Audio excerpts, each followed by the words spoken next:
La reine Elisabeth II recevra mardi le nouveau Premier ministre britannique.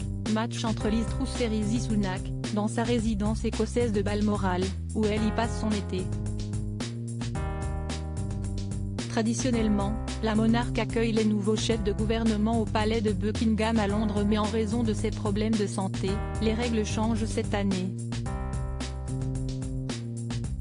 Ce sera donc la première fois dans le règne de Sa Majesté qu'à l'issue de cette cérémonie, le Premier ministre sortant, en l'occurrence Boris Johnson, ainsi que le nouvel élu organiseront leur passation de pouvoir loin de la capitale, rapporte le Daily Mail.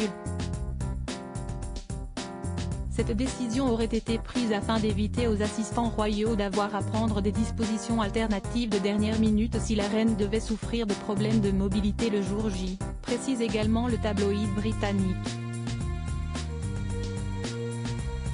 Pas au top de sa forme car pour rappel, la souveraine est diminuée physiquement depuis quelques mois. Elle a délégué une part croissante de cette fonction à son fils Charles, qui avait notamment prononcé en mai à sa place pour la première fois le discours du trône au Parlement, l'une de ses fonctions protocolaires essentielles.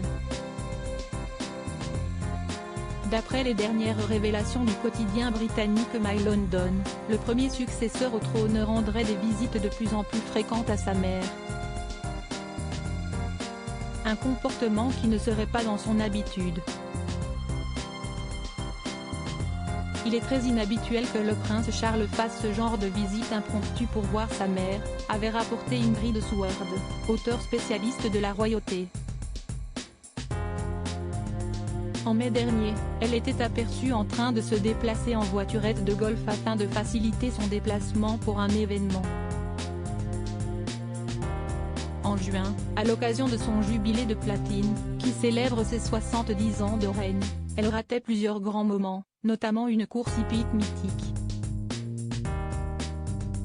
Elle n'est montée qu'à 2 brèves reprises au balcon du palais. L'état de santé de la souveraine inquiète bien évidemment le peuple britannique, impatient d'apprendre des nouvelles rassurantes à ce sujet.